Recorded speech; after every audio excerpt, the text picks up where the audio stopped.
सदा परिभवग्नमभीष्टदोहम् तीर्थास्पदं शिवविरञ्चिनुतं शरण्यं भृत्यार्तिहं प्रणतपाल भवाब्धिपोतं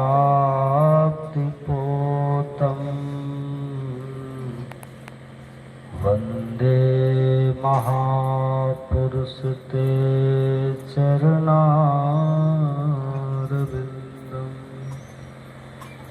अखण्डानन्दबोधाय शिष्यसन्तापहारिणे सच्चिदानन्दरूपाय रामाय गुरुवे नमः। अखण्डमण्डलाकारं व्याप्तं येन चराचरं तत्पदं दर्शितं येन तस्मै श्रीगुरुवे नमः। बोलिए प्रेम से श्री सद्गुरु।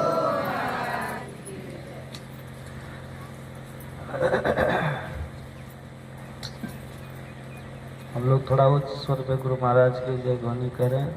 बोलिए श्री सद्गुरु महाराज की जय। श्री सद्गुरु महाराज की जय।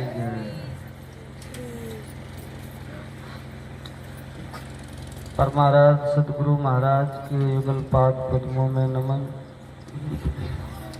मधुमंगल में साधु समाज, परम आदरणीय सत्संग प्रेमी महानुभावों, पूजनीय माताओं तथा भक्तिमती बहनों, अभी हम लोगों ने पाठ में ईश्वर का स्वरूप और उसकी प्राप्ति के संबंध में सुन रहे थे,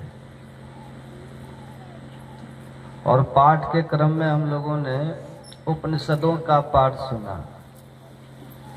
केनोपनिषद और कठोपनिषद, ये दो उपनिषदों का पाठ सुने, और अंतिम में हम लोगों ने सद्गुरु महाराज की वाणी का भी पाठ सुना, और उसके पहले संत कबीर साहब की वाणी का भी पाठ सुने,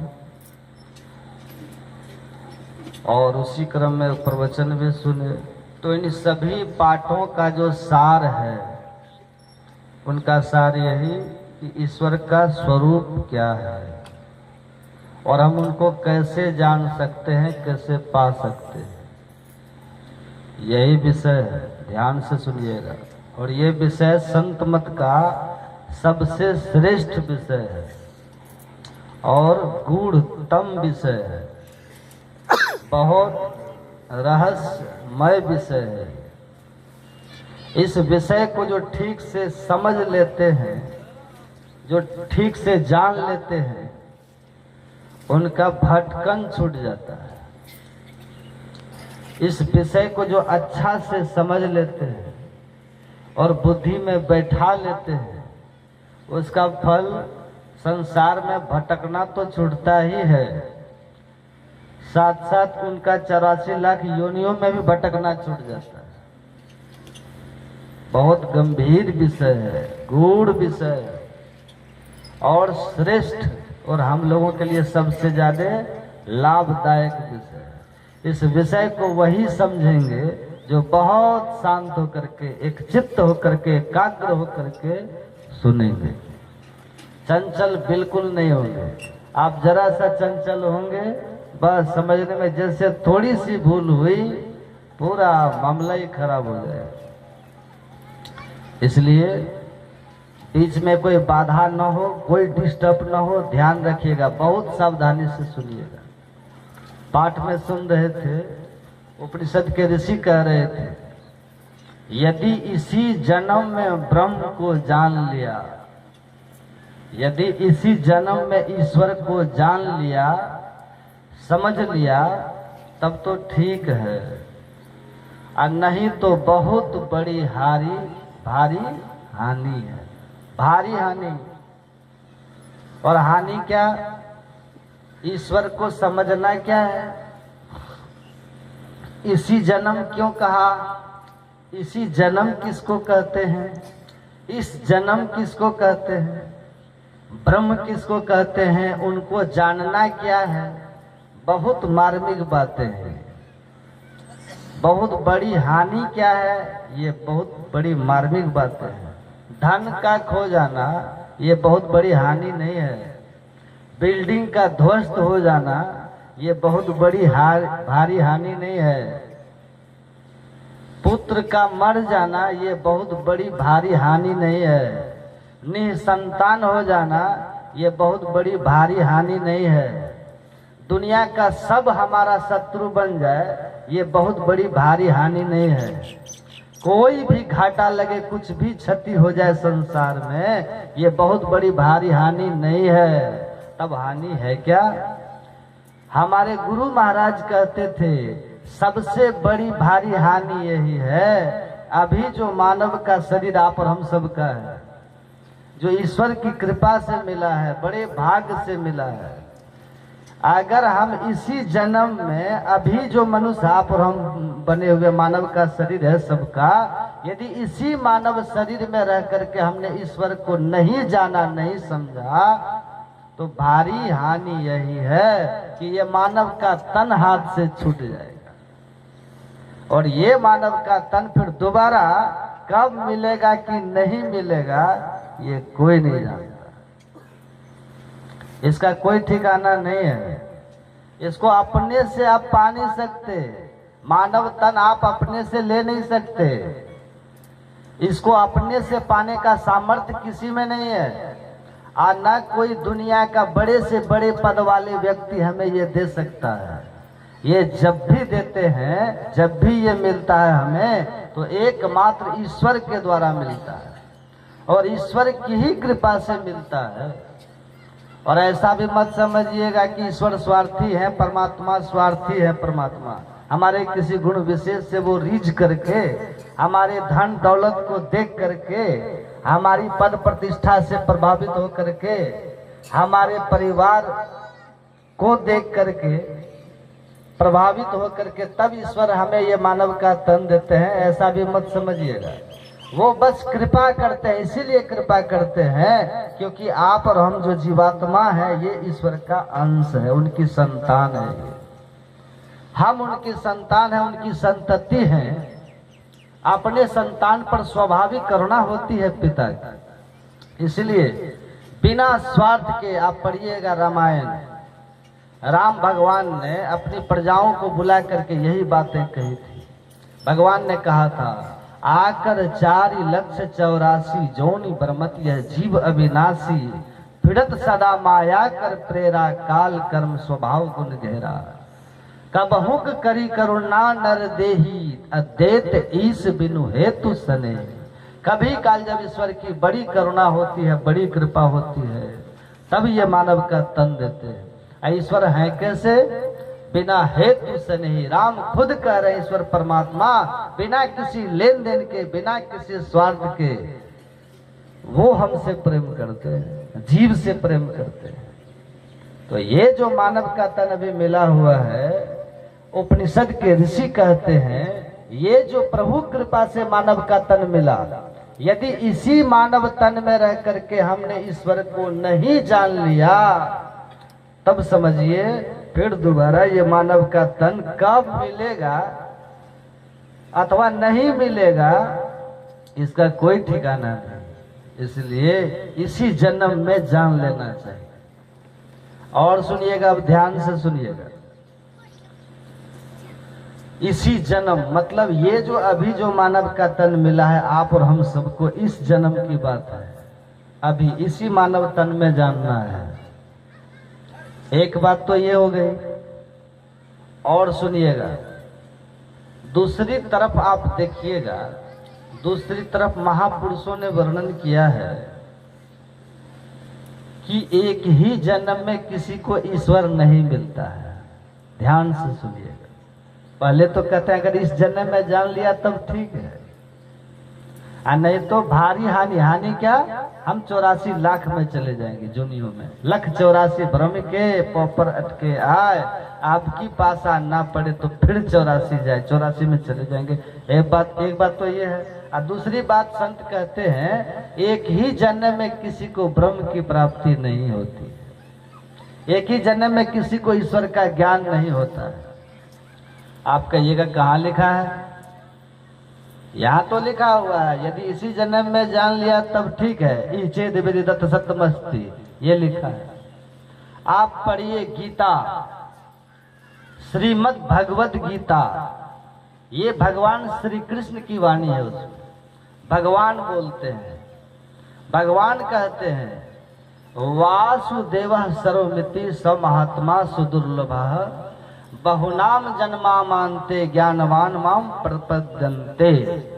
श्री कृष्ण भगवान कहते हैं यह सब कुछ वासुदेव ईश्वर परमात्मा ही है। ऐसा ज्ञान जिस महात्मा को हो वो महात्मा बहुत दुर्लभ है। तुलसीदास जी कहते हैं ना, सिया राम मैं सब जग जानी, करो प्रणाम जोड़ी जुग पानी। जान करके तब कहते हैं। तुलसीदास जी जान लिए ईश्वर क्या है, आज जो कुछ देख रहे हैं वो सब ईश्वर है। सीता राम मय है, सर्वम खलमिदम ब्रह्म, जो कुछ है सब ईश्वर, ये जान लिए। जड़ चेतन जग जीव जत सकल राममय जान, अब बंदों तिनके पद कमल सदा जोड़ी जुग पानी। जो कुछ है वो सिया राम में है, ईश्वर में है।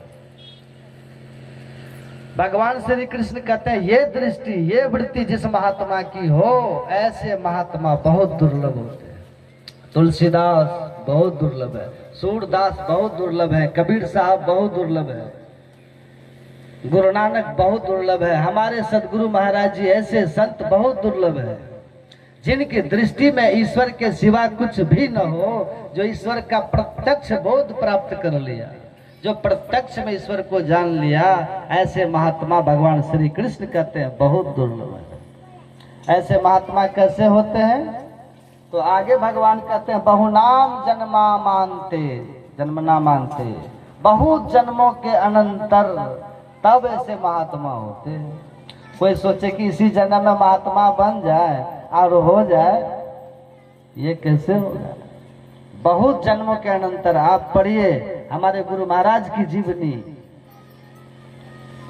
गुरु महाराज की जीवनी पढ़िए, खरीदिए और पढ़िए। उसमें लिखा हुआ हमारे गुरु महाराज के जो गुरु थे परम संत बाबा देवी साहब, उन्होंने गुरु महाराज से कहा था कि लाला मेरा तेरा इसी जन्म का संबंध नहीं है।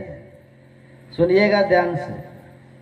बाबा साहब कहते थे गुरु महाराज से कि लाला, लाला मतलब गुरु महाराज को कहते थे, लाला मतलब पुत्र, उधर पुत्र को कहते हैं लाला, अब पुत्री को कहते हैं लाली।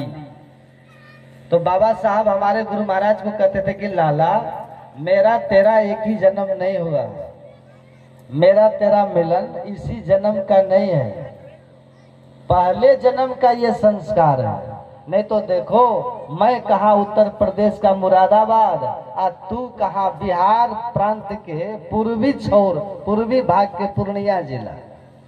इतनी दूर की फासला में मेरा तेरा ये मिलन कैसे हो गया?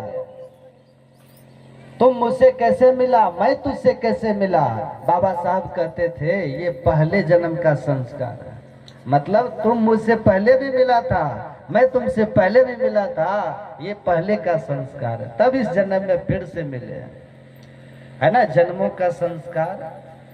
आप पढ़िएगा गीता, भगवान श्री कृष्ण यही बात कहते हैं, अर्जुन से कहते हैं, भगवान कहते हैं बहुनी में विदितानि जन्मानि तव चार्जुन तान्यः वेद सर्वाणि न त्वं वेत्थ परं तप। हे अर्जुन मेरा तेरा बहुत जन्म हुआ है, मेरा तेरा बहुत जन्म हुआ है, परंतु उन सभी जन्मों को मैं जानता हूं, तुम नहीं जानते हो। तुम्हारी वो दृष्टि नहीं है कि सब जन्मों को तू जान सको। तुम संसार के चक्कर में 84 लाख योनियों के चक्कर में रह करके भटक रहे हो, और मैं तुमको निकालने के लिए तुम्हारे पीछे पीछे चल रहा हूँ।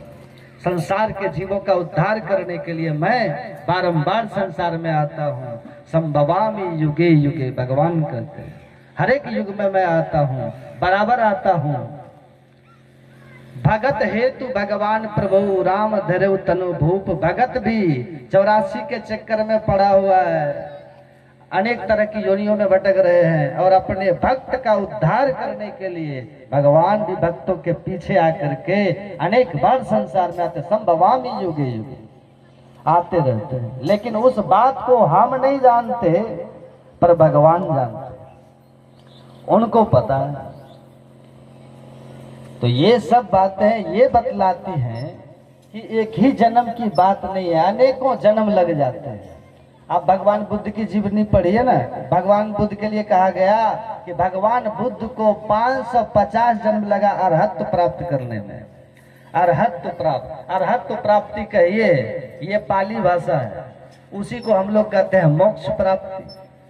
अरहत्व प्राप्ति कहिए, मोक्ष प्राप्ति कहिए, या फिर ईश्वर की प्राप्ति कहिए, ईश्वर दर्शन कहिए, सब एक ही बात है।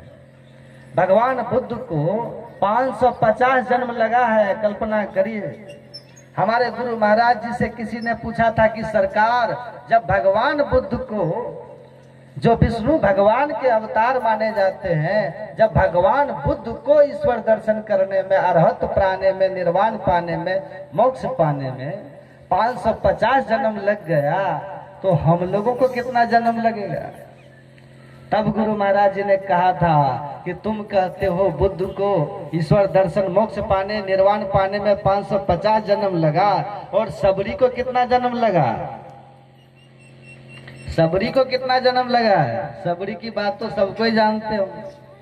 आज सबरी कोई साधारण नहीं थी। जिस पद को भगवान बुद्ध ने पाया, उसी पद को माता सबरी ने पाया। जे पहुंचे ते कही गए, सबकी एक ही बात, आ सबे सयाने एक मत, सबकी एक ही जात। जो संत होते हैं ना, वो एक ही पद को सब पाते हैं। जिस पद को बुद्ध ने पाया, उसी को सबरी ने पाया। जिस पद को सबरी ने पाया, उसी को मीरा ने पाया, उसी को सहजों ने पाया, उसी को संत चरणदास ने पाया, उसी को रविदास ने पाया। सभी संत महापुरुष उसी पद को पाते हैं। पढ़िए माता सबरी के लिए, माता सबरी के लिए लिखा हुआ है। आप लोग सो रहे हैं क्या? हाँ, माता जी सब सोने के लिए आते हैं, घुटना का तकिया बना करके बैठ जाते हैं। आंख खोल करके बैठिए, सब आंख बंद मत करिए। ये सत्संग, भजन, ध्यान, ये बुढ़ापा की चीज है क्या? जो जवानी में सत्संग, ध्यान, भजन नहीं किए, बुढ़ापा में कुछ नहीं होता। बुढ़ापा में सत्संग में आएंगे, देखते हैं सब सो रहे हैं, कुछ समझे में नहीं आ रहा। एक बूढ़ी को हम बोले कि माता जी अति वृद्धा थी, अत्यंत वृद्धा बुजुर्ग माता जी थी। अब कुछ सुन नहीं पाती, कुछ बोल नहीं पाती, बिछावन पर पड़ी थी। उनके घर के लोगों ने कहा कि बाबा जरा देखिए इनको, तो पूछे, कुछ पूछे। फिर मैंने कहा दीक्षा लिए है माता जी, गुरु मंत्र मिला है? कहा वो तो नहीं मिला बाबा। तो मैंने कहा तो ठीक है, कुछ भगवान का नाम लीजिए। तो कहा क्या लें? मैंने कहा राम राम ही कहिए। तो मैंने कहा कहिए माता जी राम राम। तो बूढ़ी कहती है आम आम। मुंह से राम राम होता ही नहीं। अब जी फिसल जाती है ना, ओठ ठीक से बैठता नहीं है। ये सब बुढ़ापा में नहीं होता। देखते हैं ध्रुव को बच्चे में पाली, ध्रुव को देखिए बाल्यावस्था में, प्रहलाद को देखिए बाल्यावस्था में, कबीर साहब को देखिए बचपन से लगे, नानक को देखिए बचपन से लगे, और हमारे सदगुरु महाराज तो एग्जाम देते देखते स्कूल से भाग गए। अब आपको भागना नहीं है, मतलब ये लगना है। जहां है घर में है, वहीं से लग जाइए भजन में। इसी जन्म करने का यही भाव है, इसी जन्म में लगना है, लगिए। तो मैं कह रहा था कि जिस पद को सबने, अब सबरी माता के लिए देखिए रामायण में लिखा है, कही कथा सकल बिलो की हरि मुख, हृदय पद पंकज धरे, अतजी जोग पावक देह हरि पद लीन भई जहां नहीं फिरे। माता सबरी कहाँ गई? हरि के परम पद में। हरि का पद मतलब क्या? जहाँ हरि रहते हैं, जहाँ ईश्वर रहते हैं, जहाँ भगवान रहते हैं, परमात्मा जहाँ रहते हैं। परमात्मा कहाँ है? सब जगह। मतलब सबड़ी उसी पद को पा जाती है। माता सबड़ी पा लेती है, लेकिन एक ही जन्म क्या नहीं। हमारे गुरु महाराज जी ने कहा कि तूने बुद्ध की बात तो कही कि 550 जन्म लग गया, लेकिन सबरी की बात बताओ ना। सबरी को 3 ही जन्म लगा। 3 जन्म भी कहा, एक जन्म में तो वो खिखिरनी ही थी, सबको आप जानते हैं। माता सबरी पहले खिखिरनी थी। वो खिखिरनी जहाँ रहती थी, संजोग से वहीं साधु महात्माओं का भंडारा हुआ था, भोजन किए थे, और भोजन के बाद जो हाथ धोए थे ना, जूठा पानी वहीं गिरा हुआ था। वो खिखिरनी कहीं से घूमती घामती भागती आई और वही जूठा पानी पी लेती है और उसी में लोट पोट करके नहा भी लेती है। उसी का परिणाम ये होता है कि वो अगले जन्म में राजकुमारी बन जाती है। संत के जूठन का प्रभाव, प्रसाद का प्रभाव देखिए कैसा होता है। खिखिरनी से राजकुमारी बन जाती है। राजकुमारी भी नास्तिक नहीं बनी है, राजकुमारी बनी पर नास्तिक नहीं बनी। राजकुमारी बनी है पर मांसाहारी नहीं बनी है, शाकाहारी है, श्रद्धालु है, सात्विक वृत्ति है। संत के संग का किसी भी तरह से तो असर हुआ है। और वही अपने दरवाजे पर एक मंदिर बनवा करके रखी थी। कहीं से साधु महात्मा आते थे, वहां ठहरते थे और माता सबरी सबकी सेवा किया करती थी। जब राजकुमारी थी तब सबकी सेवा करती थी। सेवा करने का संस्कार हो गया, सेवा करने का उनका स्वभाव हो गया। उसी का फल क्या हुआ? उसी झुंड में एक दिन जो साधु महात्मा उनके आते थे ना, उसी झुंड में एक दिन एक पहुंचे हुए आत्मारामी संत, निर्ग्रंथी संत, पहुंचे हुए आत्मोन्नति के शिखर पर पहुंचे हुए संत वहां पधार जाते हैं। अब संत का तो कोई विशेष वेश होता नहीं, किसी भी वेश में रहते हो, वेश कैसा भी हो, पर जिसके ऊंचे ख्याल हैं, दीन बाहर से दिखे पर भीतर से मालो माल है। कोई कहता भिक्षु है, कोई कहता कंगाल है, पर गुदड़ी पहने हुए गुदड़ी का लाल है। अब वेश से किसी को आप नहीं पहचान सकिएगा। वो संत अगर चाहे तो वो संत की कृपा से ही आप उनको पहचान सकते हैं। माता सबरी सबकी सेवा करती थी, भाववश माता सबरी स्वभाववश उस संत की भी सेवा कर देती है। और जैसे संत की सेवा करी, संत तो भाव के भूखे होते हैं। साधु भूखा भाव के, धन के भूखा नाय, और धन के भूखा जो रहे सो तो साधु नाय। साधु भाव के भूखे होते, प्रसन्न हो गए, मांगो पुत्री क्या चाहिए। सबड़ी कहती है दीजिएगा, अवश्य दूंगा, कहो क्या चाहिए। सबड़ी ने कहा तो ठीक है, मुझे दीजिए, मैं जल्दी से मर जाऊं। ऐसा कोई वरदान मांगेगा? अच्छा, और क्या चाहिए? फिर सबड़ी कहती है अगला जन्म में मैं बहुत कुरूपा होकर के जन्म लूं, ताकि मुझे कोई घूरे ना, मुझे कोई देखे ना, मुझे कोई निहारे ना, मेरे पीछे कोई पड़े ना। ऐसी कृपा कर दीजिए, अत्यंत कुरूपा हो जाऊं, ताकि सबके लिए मैं तिरस्कार की दृष्टि से देखा जाऊं। कैसा भाव है सबरी का? हमें है काम ईश्वर से, जगत रूठे तो रूठन दे, कोई मतलब। संत कहते हैं ठीक है, और बोलो। सबरी कहती है हमें ये भी वरदान दीजिए कि अगला जन्म में मैं गरीब होकर के जन्म लूं। अमीर बनने पर तो 4 दीवारियों के भीतर रहना पड़ता है, कितने द्वारों के भीतर रहना पड़ता है, पहरों के भीतर रहना पड़ता है। आप ऐसी कृपा करिए अगला जन्म मेरा गरीब घर में हो, ताकि मैं स्वतंत्र होकर के, आजाद होकर के, बिना रोक टोक साधु महात्माओं का संग कर सकूं, सत्संग में आ सकूं, जा सकूं। कहा ठीक है, और बोलो। फिर सबरी कहती है आप ऐसी कृपा करिए कि अगला जन्म में मुझे कोई पहुंचे हुए संत सदगुरु भी मिल जाए। संत द्रवित हो गए। कहा ठीक है पुत्री, मैं तुमको वरदान देता। वही राजकुमारी मर करके सबरी बनती है। भील वंश में, भील कुल में उसका जन्म होता है। काली कलुटी है, कुरूपा देखने में है, पर भीतर की जो आत्मा है वो सशक्त है, सबल है, संस्कारी है। संत की कृपा पाई हुई आत्मा है, ईश्वर कृपा से तृप्त आत्मा है। और बस सदगुरु मिलने की देर, मतंग ऋषि जैसे उनको मिल जाते हैं, बस उसी जन्म में सबरी तजी जोग पावक दे हरि पद लीन भई, प्रभु के पद को चले जाते हैं। ये कोई जरूरी नहीं कि सबको उतना ही जन्म लगेगा। सदगुरु मिले तो इसी जन्म में और अभी काम हो सकता है। संत दयाल दया जो करे, कोटि भेद जिमी तरई। संत जिन पर कृपा करते हैं ना, करोड़ों करोड़ जीव का कल्याण क्षण भर में कर सकते हैं। बस आवश्यकता है हमें पात्र बनने की। जो पात्र बन करके, सुपात्र बन करके रहते हैं, उन पर कृपा हो जाती है। अब आप कहिएगा कि बाबा यहाँ उपनिषद के ऋषि कहते हैं इसी जन्म में जान लिया तब ठीक है, और यहाँ आप कहते हैं कि बुद्ध को 550 जन्म लगा। बाबा साहब भी गुरु महाराज से कहा कि तुम्हारा बहु जन्म हुआ। भगवान श्री कृष्ण ने अर्जुन से भी कहा कि तुम्हारा बहु जन्म हुआ। ये सब क्या बोल रहे हैं आप? ये दो तरह की बातें कैसी है? अब सुनिएगा ध्यान से, इस बात को ध्यान से सुनिए और समझिए। ईश्वर को जानना दो तरह से होता है, ध्यान से सुनिएगा। एक होता है बुद्धि से जानना। किससे जानना होता है? एक होता है बुद्धि से जानना, और एक होता है आत्मा से जानना। बुद्धि से जानना और आत्मा से जानना।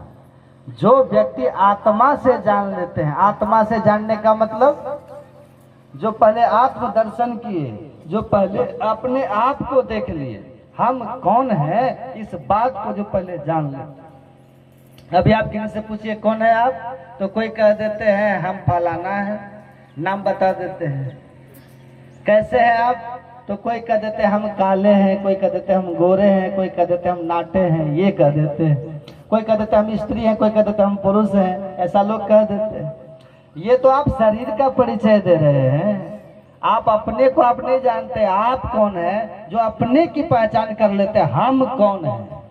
को हम आया कहाँ से, कित जाना कित सार, को मम जननी को मम पिता, या को कहिए विचार। वास्तव में मैं कौन हूँ, हमारे अपने कौन है, इस बात को जानना चाहिए। तो जो अपने को जान लेता है, जो अपनी पहचान कर लेता है, वही ईश्वर की भी पहचान करता है। अपनी पहचान जब तक नहीं करेंगे तब तक ईश्वर की पहचान नहीं होती है।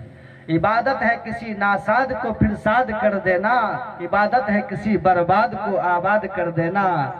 यही सीखा है सागर हमने मुर्शद का कदम छूकर, अगर हो खुदा से मिलना तो पता खुद का लगाना।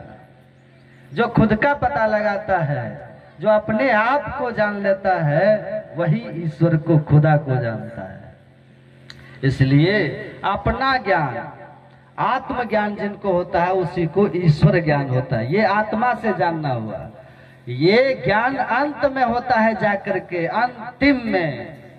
और ये ज्ञान होने के बाद जन्म मृत्यु का चक्कर खत्म हो जाता है। ये ज्ञान होने के बाद ये संसार नहीं रहता, सब कुछ जगदीश, ये जगत जगदीश के रूप में भासने लगता है। वास्तव नहीं, ये संसार वास्तव में जगदीश है, उसका यथार्थ बोध हो जाता है। ये संसार ईश्वर है, इसका यथार्थ बोध हो जाता है। ये अंतिम में होता है। लेकिन पहले क्या करना है? पहले हमको बुद्धि से जानना है। सुन रहे हैं ना सब? समझ में आ रहा है ना? पहले हमको बुद्धि से जानना है। जो बुद्धि में ईश्वर के ज्ञान को ठीक से अटा लिया और सही ज्ञान को अटा लिया, ऐसा व्यक्ति भारी हानि से बचता है। मतलब जो ईश्वर ज्ञान को ठीक ठीक बुद्धि में बैठा लेता है, वो 84 लाख योनियों में कभी नहीं जाता। हमारे गुरु महाराज जी कहते थे, एक बार हमारे गुरु महाराज जी ने कहा था, इस ज्ञान को कहते कहते, ईश्वर के ज्ञान को कहते कहते, ईश्वर के स्वरूप को समझाते समझाते, हमारे गुरु महाराज जी कहते थे, मुझे 20 साल हो गया। कितना हो गया? 20 साल। तब गुरु महाराज जी ने कहा था, ईश्वर संबंधी ज्ञान को समझाते समझाते कहते कहते मुझे 20 साल हो गया, लेकिन अफसोस अब भी कुछ ही लोग इसको समझ पाए, सब नहीं समझते। इसी बात को समझना है, बुद्धि में बैठाना है। आप ठीक से सुनिए, हम वही ज्ञान आपको सुना रहे हैं। पाठ में आपने क्या सुना था? पहला जो पाठ सुने केनोपनिषद का मंत्र श्लोक सुने, क्या था वो? यन मनसा न मनुते ये ना हुर मनोमतम तदेव ब्रह्मत्वम विद्धि नेदम यदिदमुपासते। इसका अर्थ है जो मन से मनन नहीं किया जाता। ऋषि कहते हैं जो मन से मनन नहीं किया जाता, बल्कि जिससे मन मनन किया हुआ कहा जाता है, उसी को तू ब्रह्म जान। ये देखिए ईश्वर की परिभाषा है। हम जिस ईश्वर को जानना चाहते हैं, जिस ईश्वर को जान करके जन्म मृत्यु का चक्कर हमारा छूटेगा। ध्यान से सुनिएगा, ध्यान से सुनिए। अगर हम भगवान श्री कृष्ण को सब कोई जानते हैं ना, भगवान श्री कृष्ण को सब कोई जानते हैं, गीता सब कोई पढ़ते हैं, और भगवान श्री कृष्ण की मूर्ति भी मंदिर में रखते हैं, राम भगवान की भी मूर्ति मंदिर में रखते हैं, उनका चित्र भी रखते हैं घर में, और मंदिर में जाकर के मूर्ति का दर्शन करके दुर्गा माँ की मूर्ति का दर्शन करके दुर्गा माँ के मंदिर में जाकर के लोग अपने को कृत धन्य समझते हैं कि नहीं? मूर्ति को देख लिए, मंदिर में घुस गए, थोड़ा फल चढ़ा दिए, फूल चढ़ा दिए, अपने को हम कृतार्थ समझते हैं। लेकिन कहते हैं कृतार्थ मत होइए। सुनिएगा, आप जिनकी मूर्ति को जाकर के मंदिर में देखते हैं, वो खुद है खड़े अर्जुन के सामने। जिनकी मूर्ति को आप और हम मंदिर में जाकर के देखते हैं ना, दर्शन करते हैं भगवान का, वो खुद भगवान, स्वयं भगवान खड़े हैं अर्जुन के सामने। मतलब अर्जुन भगवान का दर्शन कर रहे हैं, अर्जुन के सामने भगवान है। तब भी मैंने महापुरुषों से सुना है, महाभारत में भी लिखा है कि अर्जुन को कुछ समय के लिए नरक भी जाना पड़ा है। सुने इस बात को? सुने है ना सब? और अर्जुन से प्रिय भगवान का कोई है? देखिए, भगवान श्री कृष्ण के सबसे प्रिय है अर्जुन, और अर्जुन भगवान के सामने खड़े। और आपको यह भी पता है अर्जुन का रथ कौन हाँकते थे? भगवान। अच्छा, भगवान की बहन कितनी थी? एक ही थी। क्या नाम था? सुभद्रा। श्री कृष्ण भगवान की एक ही बहन है, नाम है सुभद्रा। और सुभद्रा का पति कौन है? यही अर्जुन है। मतलब भगवान श्री कृष्ण का अपना सगा बहनोई है अर्जुन। आप कल्पना करिए, संबंध है। इतना ही नहीं, भगवान श्री कृष्ण की जो माँ है ना, भगवान कृष्ण के जो पिता है वसुदेव बाबा और अर्जुन की जो माँ है कुंती, दोनों सगे भाई बहन है, सगे। मतलब अर्जुन के फुफेरा भाई है कौन? भगवान। मतलब भगवान के ममेरा भाई है कौन? अर्जुन। कल्पना करिए आप, समझ रहे हैं ना बात? अर्जुन के ममेरा भाई हुए ना भगवान, मतलब अर्जुन की माँ के भाई के पुत्र, तो अर्जुन के ममेरा भाई है भगवान। अब भगवान के फुफेरा भाई है अर्जुन, तो भाई भी हो गए ना, भाई भी है। अब भगवान की एक ही बहन है सुभद्रा, उनसे अर्जुन का विवाह भी हुआ। अब विवाह भी कैसे हुआ? भगवान ने खुद से कराया। भगवान ने अपनी इच्छा से खुद से अर्जुन का विवाह सुभद्रा से कराया, मतलब अपना बहनोई बनाया। और जब युद्ध हो रहा था महाभारत का, तो उसमें भगवान श्री कृष्ण ने अर्जुन का सारथी भी बनना स्वीकार किया, सारथी बने, हमेशा सामने रहते। समझिए कितना कितना लाभ है। तब वहां लिखा महाभारत में कि अर्जुन को कुछ समय के लिए नरक भी देखना पड़ा, नरक भी जाना पड़ा।